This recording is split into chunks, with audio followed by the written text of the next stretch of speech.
galera, tudo bem? Meu nome é Fernanda e hoje estamos iniciando mais um episódio do Fala Sério Fê, onde a gente fala sério. Mas nem sempre. Então, pessoal, estamos no mês de agosto agora e em agosto tem uma campanha que se chama Agosto Lilás, que é a conscientização e combate à violência contra a mulher. E hoje eu trouxe aqui comigo uma participante muito especial, que é a Maíra. Ela é analista judiciária, doutoranda e pesquisadora nessa área. Então, ela vai falar um pouquinho para a gente sobre isso, para a gente conhecer um pouco do Agosto Lilás, conhecer sobre esse assunto, que é algo muito importante, que todo mundo deve ter um conhecimento mais amplo sobre, e nada mais, nada menos que ela para falar um pouco para a gente sobre isso, né? Que estuda aí há muitos anos sobre isso, e é muito importante a gente saber. Então, Maíra, você se lembra do momento em que você decidiu dedicar a sua carreira para essa área? Porque é uma área muito importante, que tem que estar sempre conscientizando as pessoas, né? Porque sempre vai existir algo assim, porém a gente pode lutar contra, né? Mas teve um momento ali que você falou, não, eu acho que eu quero seguir essa área. Então, Oi, primeiro, né? Muito feliz de estar aqui, obrigada pelo convite. E é sempre, como você falou, muito importante falar sobre esse tema.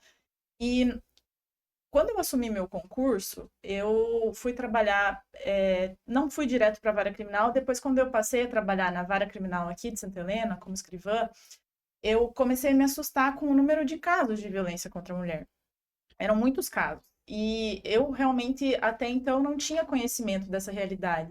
A gente acha que a gente vive numa cidade pequena e não tem tantos casos. Normalmente as pessoas pensam isso, mas o problema da violência contra a mulher é seríssimo e está em todos os lugares. E aqui em Santa Helena não é diferente.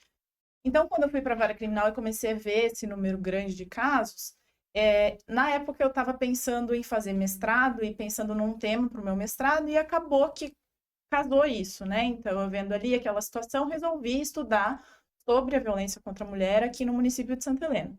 E aí, em paralelo a isso, também comecei a fazer parte do comitê dos direitos da mulher aqui do município, e aí as pessoas acabam sabendo do trabalho, convidando para fazer palestras. Aí, depois, no doutorado também, acabei seguindo esse mesmo tema, né? Pesquisando a violência contra a mulher aqui no município. E é isso, foi meio que o tema, não procurei, assim, ele acabou caindo para mim, caindo no meu colo.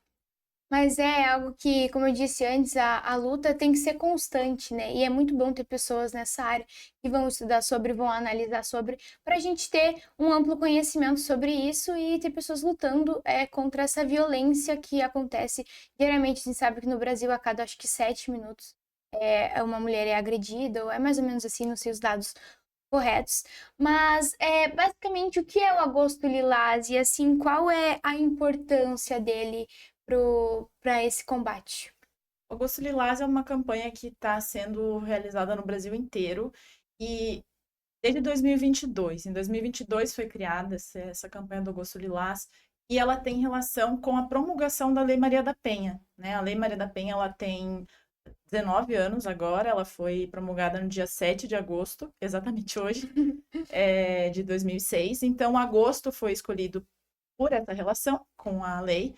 E lilás tem essa ideia do respeito, assim. Lilás é uma cor para simbolizar o respeito, então por isso que foi criado.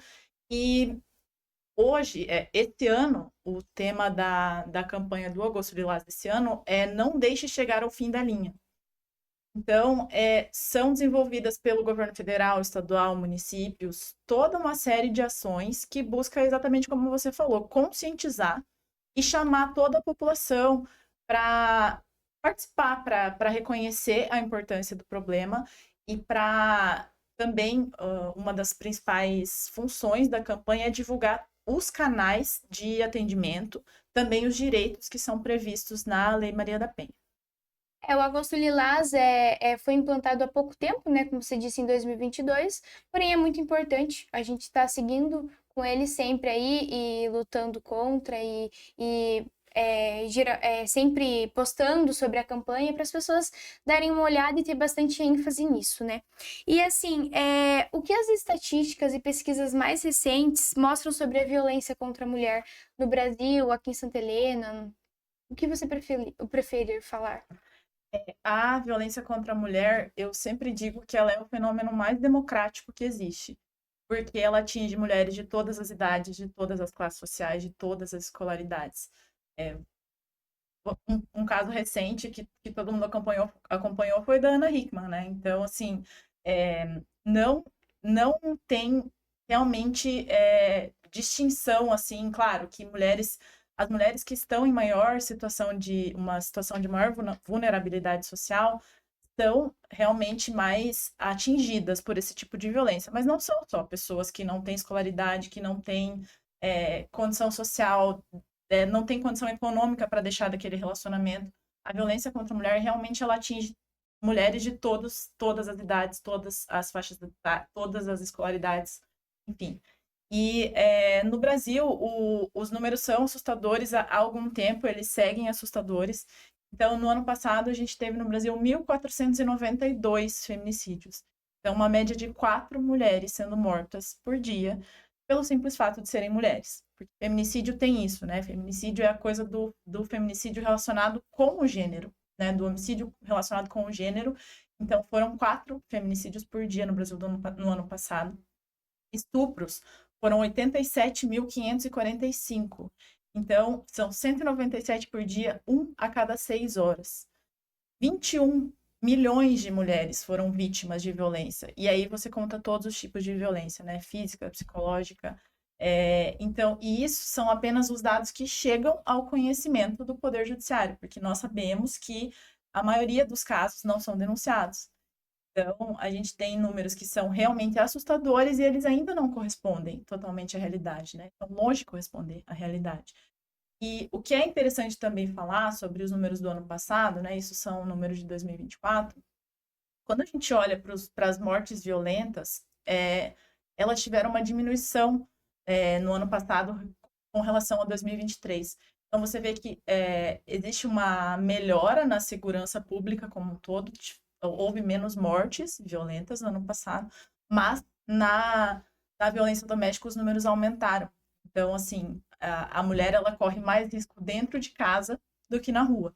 E isso a gente vê que é uma questão cultural, né? Então, a segurança da mulher, claro, ela tem que ser garantida pelo Estado, mas ela também passa por justamente isso aqui que a gente está fazendo, campanhas, conscientização, para que a população também se mobilize para dizer que não aceita mais nenhum tipo de violência contra a mulher, porque os números são assustadores e no Paraná também são, aqui em Santa Helena também são, tá? Não há escapatória. Então, é muito importante falar sobre isso e falar desses dados sempre, né? Porque muitas pessoas se assustam quando ouvem, mas eu que já estou nisso há anos, são sempre números altos. E aí, por isso que a gente tem que estar falando sempre. Às vezes eu penso, nossa, eu estou falando sobre isso de novo, falando como pede ajuda, falando sobre os tipos de violência. Parece que a gente se repete, mas precisa, sabe? Porque os números mostram que precisa. Mas quando a gente analisa essas coisas, a gente pensa, pô, a gente vai ter que bater na tecla o tempo todo. E é o que eu sempre falo, existem preconceitos com mulheres, né, com negros, com homossexuais, que isso nunca vai ser abolido da sociedade. Sempre vai ter o preconceito, entendeu? E na questão do feminicídio, infelizmente, sempre vai ter. Nunca vai ser 100% acabado isso, infelizmente. Então a gente sempre vai ter, o tempo todo, ter que estar batendo na tecla, ó, olha esses números, presta atenção, olha o que está acontecendo com o nosso país, que é algo muito triste. Quando a gente vai olhar os dados, a gente pensa, meu Deus, tem gente que nem imagina, sabe? E é surreal. Infelizmente, muitas mulheres passam por isso e ninguém merece passar por isso, né? E também existem aquelas violências que passam despercebidas pelas mulheres, que às vezes elas estão acostumadas em casa com o marido, que acaba fazendo essa violência e ela nem percebe. E você pode falar um pouquinho dessas violências que acontecem, às vezes, dentro de casa, no trabalho, ou algo assim? A Lei Maria da Penha, ela prevê 5 tipos de violência, né? Então, é a psicológica, física, moral, patrimonial e sexual. A física é mais fácil de você perceber, porque ela deixa uma marca, né? Normalmente ela deixa uma marca, ela não vai deixar um roxo, nas mais leves, enfim, a forma mais grave de violência física, no caso, vai ser o feminicídio, né, quando ele é consumado ou tentado. Mas, assim, a violência psicológica, ela é difícil de perceber. A vítima, muitas vezes, ela demora para perceber que ela está sofrendo. E também, quem pratica, muitas vezes não reconhece isso que está fazendo como uma violência. Né? Então, a violência psicológica é humilhação, chantagem, proibir de. Tem muitas mulheres que, às vezes, passam num relacionamento proibidas de ver as pessoas da própria família. E aí, a violência psicológica, tem uma coisa interessante que eu tive contato quando eu fiz a minha pesquisa de mestrado, que eu entrevistei vítimas aqui de Santa Helena que pediram medidas protetivas, e elas diziam para mim todas, sem exceção, que a violência psicológica é muito mais difícil do que a física. Porque a física, apesar da mulher normalmente ter menor força física que o homem, às vezes ela consegue se defender, às vezes ela consegue correr, às vezes ela consegue fechar o quarto, se trancar. E a violência psicológica, elas ficam sem reação, muitas vezes. Então, e a violência psicológica, quando ela é cometida, ela vai sendo cometida por muito tempo, ela acaba com a autoestima da mulher. Ela isola, muitas vezes, a mulher. Então, são pequenos atos repetidos por muito tempo que essa mulher ela acaba se vendo. Muitas escutam assim: se você me largar, você nunca mais vai encontrar ninguém. Se você me largar, ameaças, né? Do tipo: se você me largar, eu mato você, eu mato nossos filhos, eu me mato. Então, de fato, a violência psicológica ela é mais difícil de perceber e ela também é mais difícil de ser sofrida na pele, como todas as vítimas dizem. E eu acho interessante também falar da violência patrimonial, que é uma coisa que pouca gente fala. E são atos, assim, que muitas vezes também não são percebidos como violência, mas são. Por exemplo, a mulher que vive numa união estável e o marido, durante união estável, em tese, você está num regime de comunhão parcial de bens, né? Então, se tudo que foi construído de patrimônio e de dívidas, né, durante esse período, é metade de cada um. Então, na união estável, muitas vezes o homem coloca os bens em nome de outra pessoa, para quando separar não precisar dar a parte da mulher. Também é violência patrimonial, por exemplo, não deixar a mulher ter acesso à conta bancária. A mulher, às vezes, é casada uma vida inteira e não sabe nem quanto dinheiro o casal tem no banco. Também uma forma de violência patrimonial comum é quando a mulher está pensando em se separar, o marido destrói os documentos para ela não poder sair, para ela não poder pedir ajuda, não poder pedir o divórcio. Então, são formas de violência patrimonial. Às vezes acontece durante o relacionamento e às vezes acontece ali quando o relacionamento já está acabando também. E então a física é mais fácil de você visualizar e a violência moral, ela é relacionada a 3 crimes. A lei prevê então que se o marido ou namorado, enfim, se o homem cometer injúria, calúnia ou difamação, esses 3 crimes se encaixam na violência moral. E a violência sexual também, a mais grave seria o estupro, mas tem outras formas que também muitas vezes as pessoas não sabem. Por exemplo, forçar a mulher a assistir pornografia, por exemplo, é um tipo de violência sexual previsto na lei. São vários tipos, né?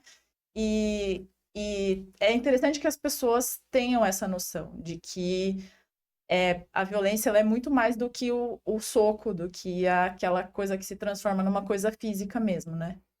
E assim, Maíra, quais são as maiores dificuldades para enfrentar essa violência dentro da sociedade que nós estamos impostas hoje em dia? As dificuldades elas são relacionadas muito à percepção, sabe? A percepção de que a culpabilização da vítima. Eu acho que isso seria a coisa mais evidente de apontar como uma dificuldade, assim, porque muitas vezes a gente vê pessoas questionando um estupro que aconteceu, por que aconteceu aquela hora? Estupros acontecem em todos os lugares, inclusive também ano passado a gente teve, né, imagens bem chocantes de anestesistas, médicos cometendo estupros contra mulheres numa sala de cirurgia. Então, o estupro acontece em qualquer lugar e nunca vai ser culpa da vítima. Então, a culpabilização das vítimas, a vergonha, né? A vergonha também é uma coisa bem presente nesse tipo de violência. Pensar que o problema da violência contra a mulher é uma coisa que ninguém deve se meter, né? Aquela coisa de briga de marido e mulher, ninguém mete a colher. E tem que meter sim. Não tô dizendo que a pessoa precisa ir lá defender nem nada do tipo, mas se presenciar uma violência, se souber de uma violência, tem que denunciar, né? Então, essa é uma outra questão que também é uma dificuldade no enfrentamento. E tem coisas também que são recentes, assim, que a gente começa a ver alguns movimentos na sociedade que, apesar de não parecer, muitas vezes eles são danosos, assim, para a mulher e para tudo que vem sendo conquistado, né? A gente tem a Constituição, ela é de 88, que garantiu a igualdade entre homens e mulheres, né? Então, antes disso, a gente tinha muitas restrições, né? Há 100 anos, nem 100 anos a mulher pode votar no Brasil. Foram vários direitos que foram sendo conquistados por meio de muita luta, né? Até chegar na Constituição que garantiu formalmente a igualdade entre homens e mulheres, que a gente sabe que na realidade não é assim.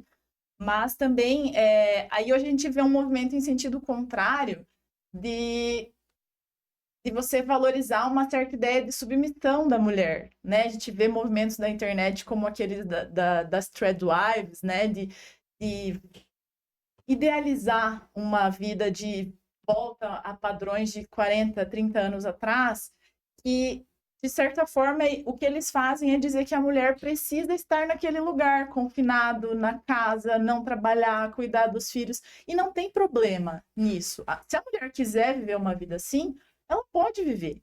Só que o problema é vender isso como algo possível para todo mundo. Até porque, eu não sei, quantas pessoas você conhece que só o homem vai trabalhar e vai conseguir manter a casa?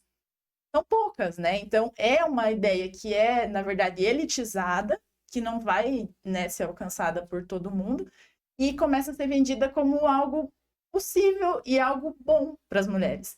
Voltar a uma ideia de você ser submissa, e isso é o primeiro caminho para você, às vezes, ficar presa num relacionamento que pode ser que começou bom, começou tudo lindo, mas e quando não ficar mais, né? A gente vê muitos casos de mulheres que desistiram da vida, da profissão, para ficar em casa, para cuidar das crianças, para cuidar da família.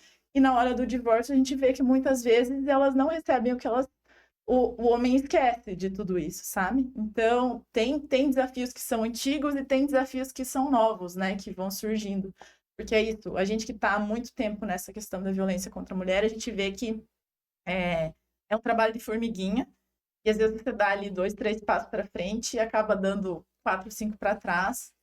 Tem avanços, tem retrocessos, vai funcionando meio assim. Mas esse negócio de estar, como você disse, achando algo bom, de voltar a algo que era há quantos anos atrás e quantas mulheres fizeram greves, lutaram para ter os direitos que nós temos hoje, que é o direito ao voto, fazer uma faculdade, de estudar, de decidir, às vezes, não ter uma família e estudar primeiramente, não casar cedo, sabe? É algo assim, muitas mulheres casam cedo aqui no Brasil e deixam de fazer uma faculdade, de estudar. E daí tem filhos, aí acontece o divórcio depois e ela não tem dinheiro para se manter. Porque quando você não tem uma faculdade, é um pouco mais difícil de você arrumar um emprego aqui no Brasil que você consiga sustentar você e, por exemplo, mais 1 ou 2 filhos. Então é difícil. E muitas mulheres passam por isso, porque ainda tem aquela ideia de que é algo bom, que é algo que deve ser seguido. Porém, não é bem assim. Então, se a mulher decidiu isso, tudo bem. Porém, voltar pro tempo jurássico, a gente pode dizer assim, que, pô, aquilo era bom, pô, se quiserem, tudo bem, mas não é todo mundo que vai seguir isso. E eles têm um grande preconceito com quem quer estudar primeiramente, depois conhecer uma pessoa e formar sua família. Mas priorizar os estudos, né, depois dos 18 e coisas assim. E é uma grande pressão. Aqui em Santa Helena eu não vejo muito disso, mas a gente sabe que tem muitos lugares que então, assim, não, você vai casar cedo e você vai ficar lá na casa para fazer comida e coisas pro seu marido e pronto, cuidar de filhos. E não é bem assim, não é todo mundo que quer isso e tá tudo bem. Se você quiser isso, beleza. Mas se a pessoa não quiser, tudo bem também. Cada um tem o seu direito de escolha. Porém, querer voltar no tempo jurássico e dizer que isso é bom para todo mundo deve seguir isso, aí já é algo bem complicado. E realmente voltar para esses anos que a gente teve tanta luta para chegar até aqui é difícil, porque daí você tá dando quantos passos para trás, né? Dá 2 para frente e volta 5. É bem complicado, né? E assim, como a parte jurídica pode atuar nesses casos de violência e quais são as maiores dificuldades? Acredito que algumas das dificuldades seja a mulher não, às vezes não conseguir falar muito ou não querer julgar muito o cara por conta dos filhos ou algo assim, que os filhos vão ficar mal e coisa assim. Tem todo esse tipo de dificuldade, né? Mas acredito que tenha outras também. Sim. É, só pegando o gancho que você falou dessa questão das dificuldades, eu conversei, né, durante a minha pesquisa, nas entrevistas também, por muito tempo, quando a gente atendia ali, a gente atendia muitos casos de violência, então também conversava com as mulheres. E o que as pessoas precisam entender é que nenhuma mulher gosta de apanhar. Isso é uma questão que a gente ainda ouve, né? Ouve ainda hoje em dia, porque a mulher, ela não. Às vezes ela viveu 20, 30 anos com uma pessoa e ou menos também. Enfim, quando você começa um relacionamento amoroso com a pessoa, você está confiando e fazendo planos e, enfim, é, às vezes no primeiro xingamento, no primeiro tapa, essa mulher não vai deixar de gostar. Ela não vai magicamente deixar de gostar. E, e o que, que vai acontecer? Se ela acabar perdoando o primeiro, ele vai dizer, ele vai prometer que ele nunca mais vai fazer. E ela vai pensar nos filhos, e ela vai pensar nos planos que eles tinham. Então, é difícil para qualquer um terminar um relacionamento. E o fato de ocorrer uma violência, ele não magicamente retira essas dificuldades. Muitas vezes são financeiras, né? Muitas vezes a mulher pensa, como que eu vou fazer para me sustentar, para sustentar meus filhos? Então, essa questão de as mulheres que sofrem violência e muitas vezes não terminam o relacionamento, a gente não pode julgar, a gente tem que entender, porque se o homem cometer a violência novamente, a culpa é dele, como foi da primeira vez. Ela segue vítima, ela foi vítima uma vez e ela foi vítima novamente, né? Mas na questão da Lei Maria da Penha, o instrumento mais importante que a gente tem para a violência no momento que ela está ocorrendo, e, enfim, para preservar a segurança, a vida da mulher, é a medida protetiva. Né? Então, a medida protetiva de urgência, a Lei Maria da Penha criou ela, então existe desde 2006, né, como a gente falou da lei, e se a mulher está sofrendo violência, qualquer tipo de violência, né, psicológica, física, que a gente já falou, para solicitar a medida protetiva, o primeiro passo é ela ir na delegacia. Ela pode ir no Ministério Público também para se informar, ela pode ir no CREAS também, o CREAS, que é ali na frente do Colégio Castelo Branco, né? Ele está preparado para, por exemplo, se a mulher quer pedir a medida protetiva e tem receio de ir na delegacia sozinha. O pessoal do CREAS faz esse acompanhamento. Então, assim, para pedir a medida protetiva, o primeiro passo é a delegacia. E lá ela vai contar a violência que ela sofreu, vai pedir as medidas protetivas que ela quer. A medida protetiva pode ser o agressor ser afastado do lar, não poder se aproximar da mulher até uma distância X, às vezes 200 metros, normalmente não poder entrar em contato por nenhum meio. Essas medidas, elas são, a lei pensou nelas como realmente uma salvação, porque quando a violência, às vezes, ela atinge um nível alto, afastar, esse momento de afastamento muitas vezes salva a vida da mulher. Então, ela deu entrada lá na delegacia, isso vai para o fórum, o Ministério Público vai se manifestar, o juiz vai deferir ou não as medidas protetivas.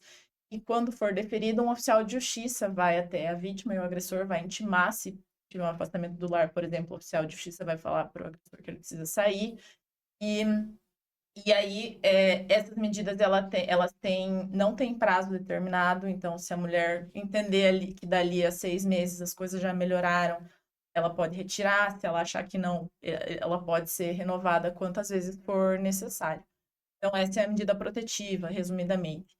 Mas também, além da medida protetiva, o homem vai responder a um processo judicial pela violência pela violência que cometeu. Então, se ele cometer uma violência física, ele vai responder por aquele processo, são duas coisas diferentes. Tem o processo judicial e a medida protetiva.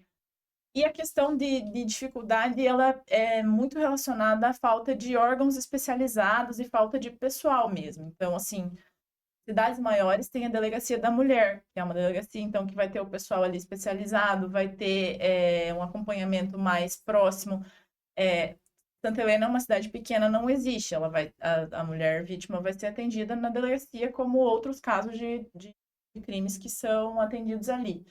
Mas tem cidades que têm a Patrulha Maria da Penha, por exemplo, que uma parte especializada da Polícia Militar, que ela vai acompanhar as medidas protetivas. Então, assim, se eu fui lá, solicitei uma medida, esses dados vão ser passados para essa patrulha e ela vai fazer visitas periódicas na casa para ver se está tudo certo, se o agressor não está descumprindo, né, a medida protetiva.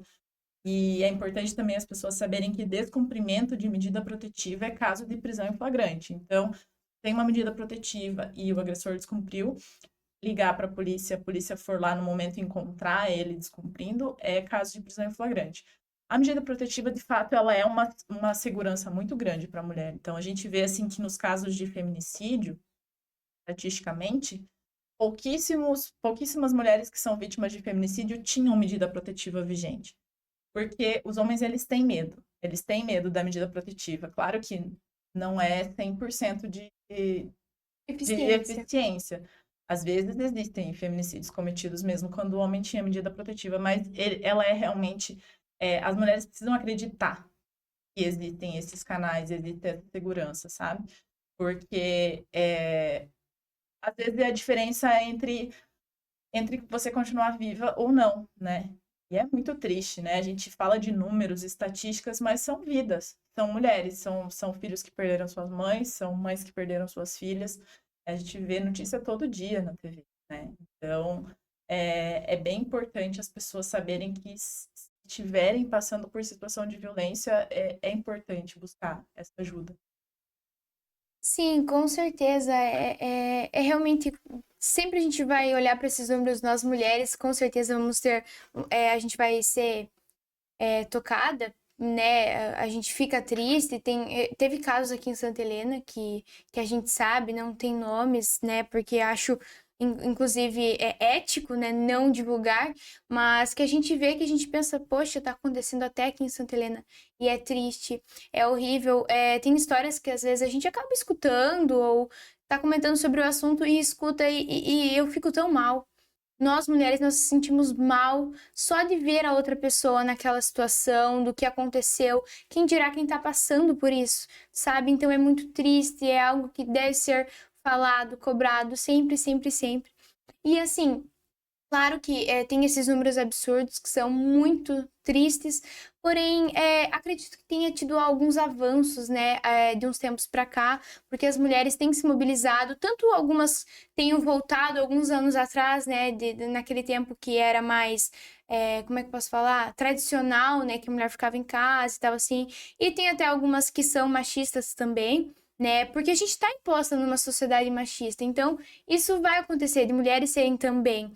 Mas a gente sabe que tem alguns avanços, acredito eu, porque as mulheres estão se mobilizando para isso, inclusive uma das campanhas Agosto Lilás. E assim, quais os avanços que você está percebendo mais nessa área? Quanto mais informação a gente tem, quanto mais a informação chega nas pessoas, mais denúncias a gente vai ter. Então, muitas vezes as pessoas pensam, nossa, mas assim, ainda tem tantos casos. Só que muitas vezes esses casos já existiam e só não eram denunciados. Então, um avanço é isso, a informação circular mais. A gente mesmo, assim, eu trabalho há muito tempo com o Comitê Municipal aqui dos Direitos da Mulher.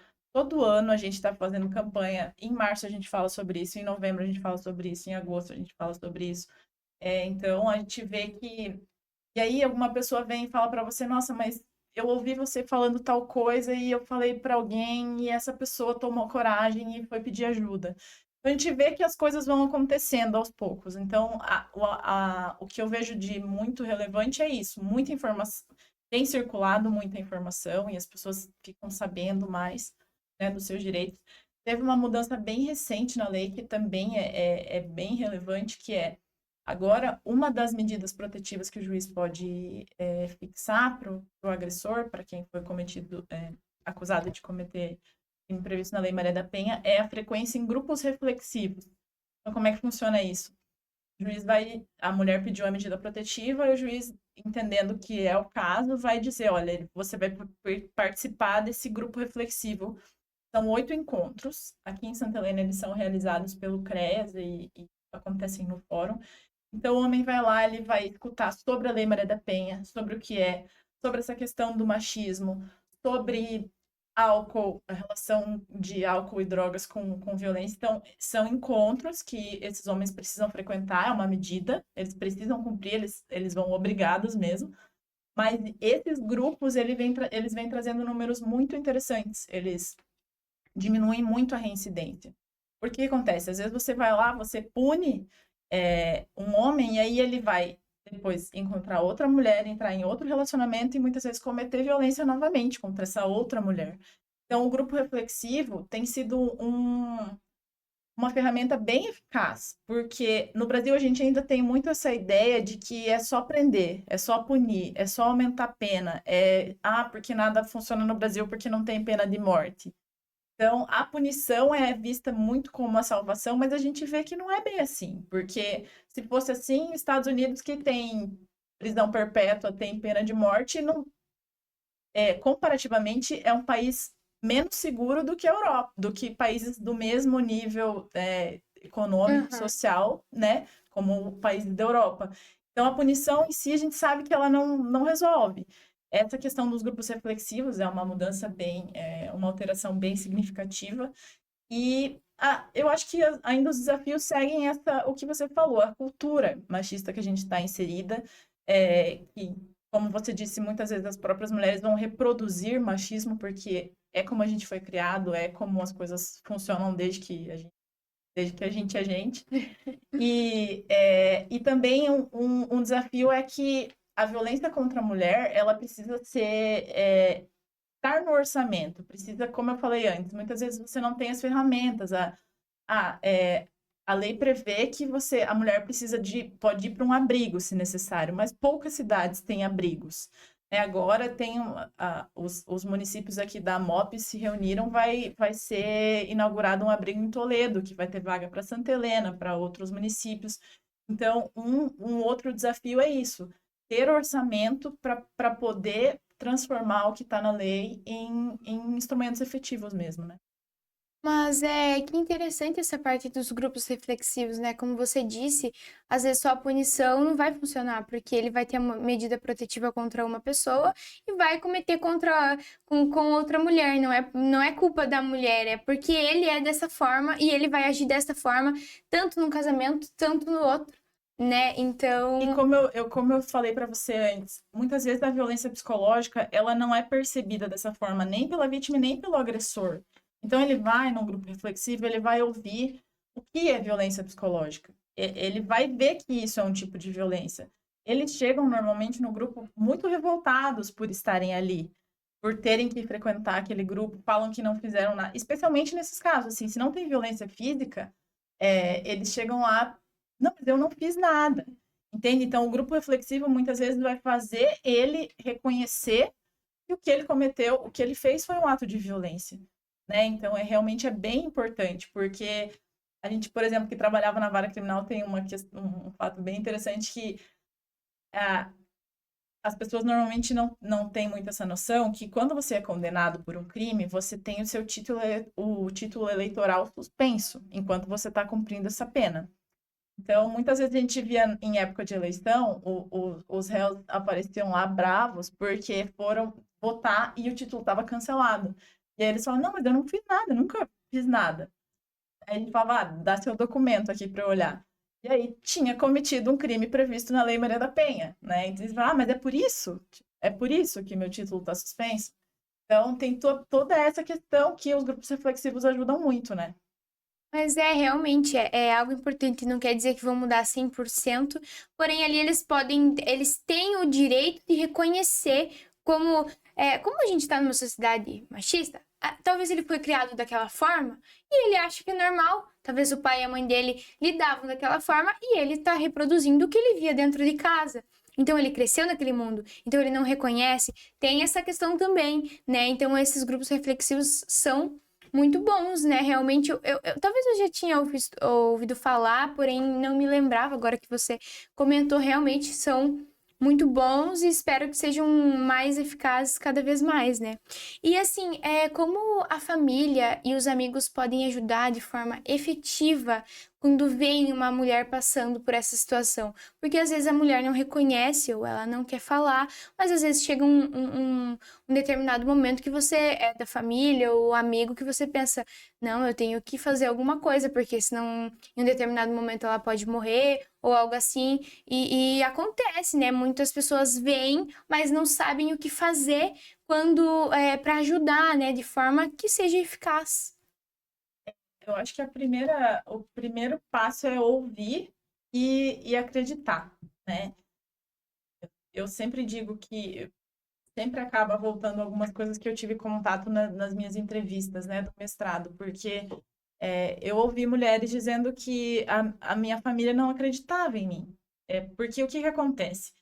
O homem que comete violência doméstica, muitas vezes ele é um bom pai, um bom funcionário. Perante a sociedade, ele é um cidadão que ninguém imagina que está fazendo aquilo, né? Então, eu realmente passei por casos que a mulher dizia, minha mãe não acreditava em mim, e ela só acreditou quando eu estava apanhando e eu liguei para ela e ela veio aqui e ela e o meu pai, ele foi para cima dela e do meu pai também. Então, assim, o primeiro passo é que essa vítima realmente consiga alguém para ouvir e acreditar nela, porque muitas vezes ela está totalmente sozinha nessa situação. Às vezes nem os filhos veem a violência sendo cometida, porque é dentro de um quarto, é de porta fechada, né? Então, assim, ouvir, acreditar.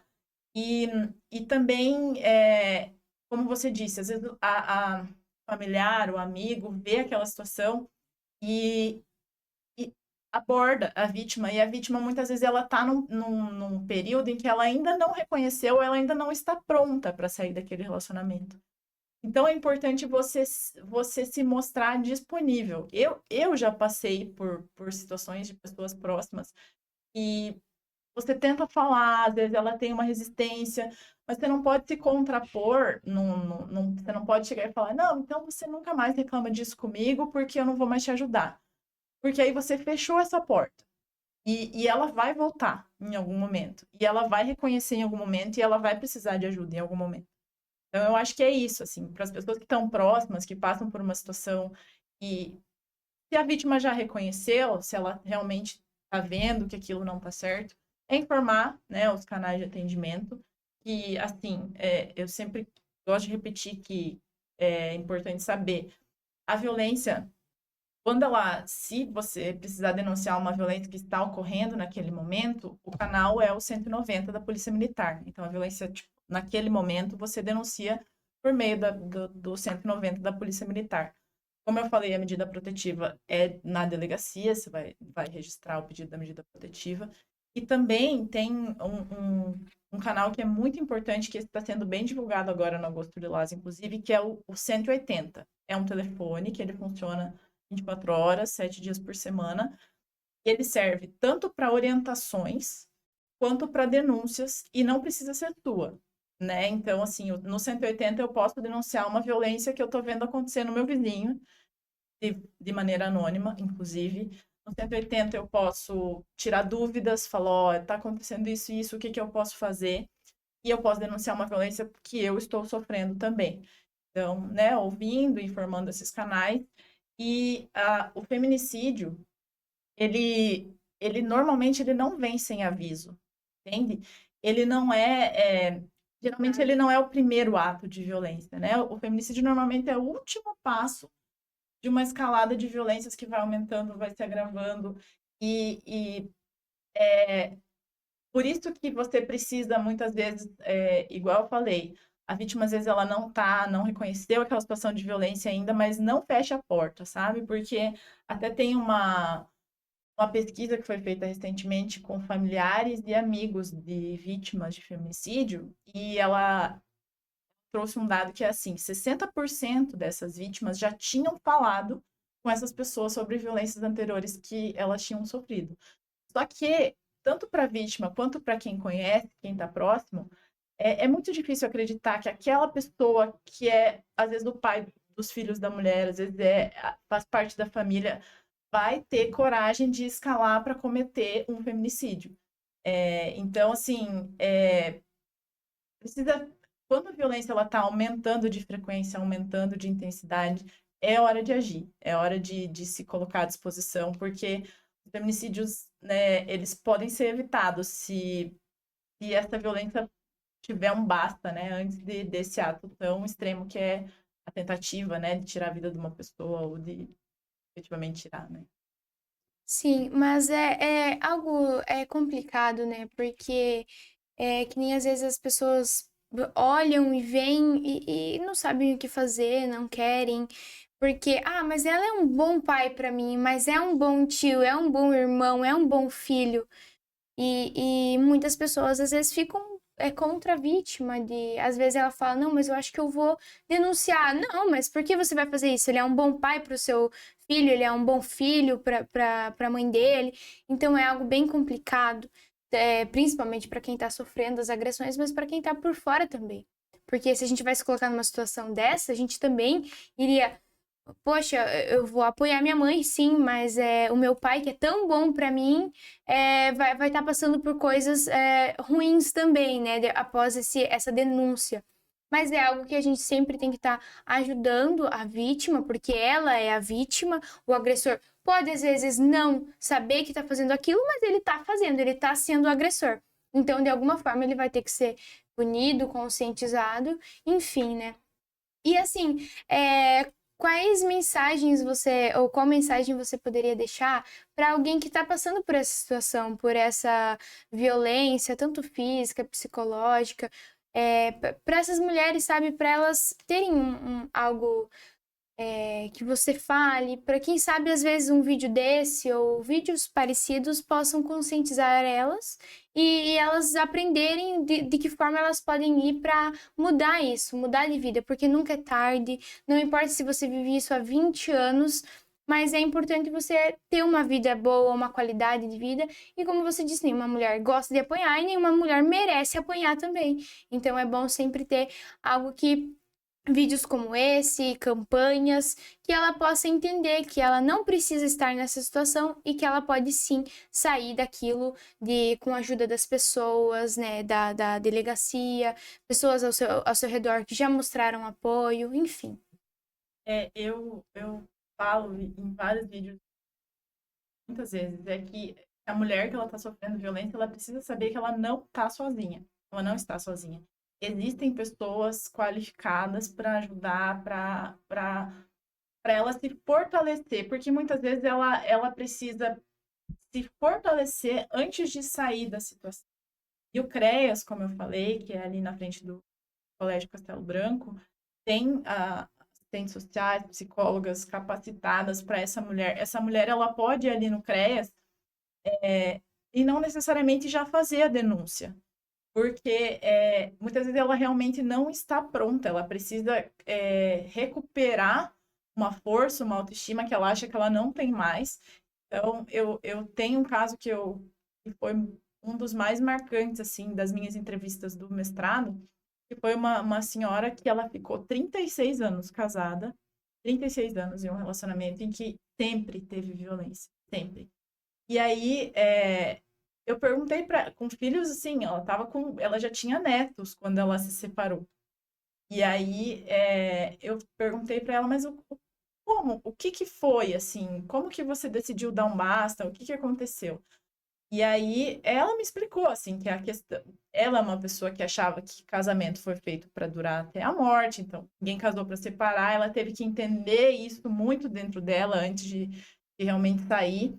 E ela falou que o pessoal do CREAS salvou ela, assim, porque ela ia lá, ela contava o caso dela e eles escutavam, e aí ela ia de novo. E aí, assim, foi um processo para ela ir pedir a medida protetiva, para, enfim, ele sair da casa e eles se separarem. E aí, quando eu estava entrevistando ela falou que não tinha preço estar vivendo com paz, como ela estava vivendo naquele momento, sabe? Então, tem solução, tem saída, tem gente pronta para ajudar, tem gente preparada para ajudar. E como você disse, ninguém merece viver uma vida sofrendo violência. Os filhos não merecem, né? Muitas vezes a mulher pensa que não, mas vou separar e os meus filhos. Para os filhos, às vezes, é melhor que esteja o pai numa casa e a mãe na outra, mas que não tenha briga, que não veja a mãe sofrer. Porque, assim, os filhos veem, né? Quando vão pegando uma certa idade, eles veem a mãe sofrendo.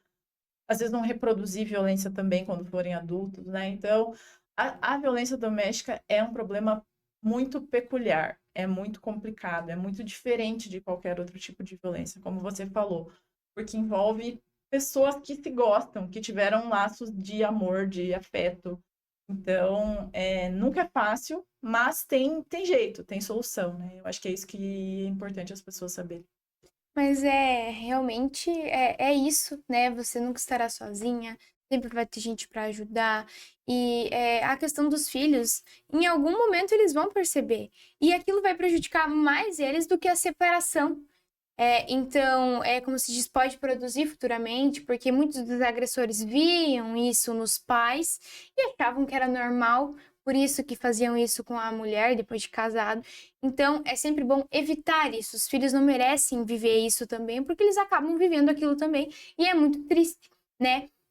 Mas, enfim, eu, assim, adorei o papo, muito bom. Obrigada por ter dado a disponibilidade de ter vindo aqui, né? Que estava um pouco cheio os horários, mas deu certo, né? De você vir aqui e disponibilizar esse tempo pra gente, e foi muito importante. Eu admiro muito o estudo que você dedicou, né? Dedicou muito tempo a esse estudo, e é muito importante ter pessoas assim, aqui no município, no Paraná, no Brasil, no mundo, para que se conscientizem cada vez mais e possam passar a palavra para outras pessoas entenderem o que é isso, sabe? Eu que agradeço o convite, muito legal, muito importante a conversa.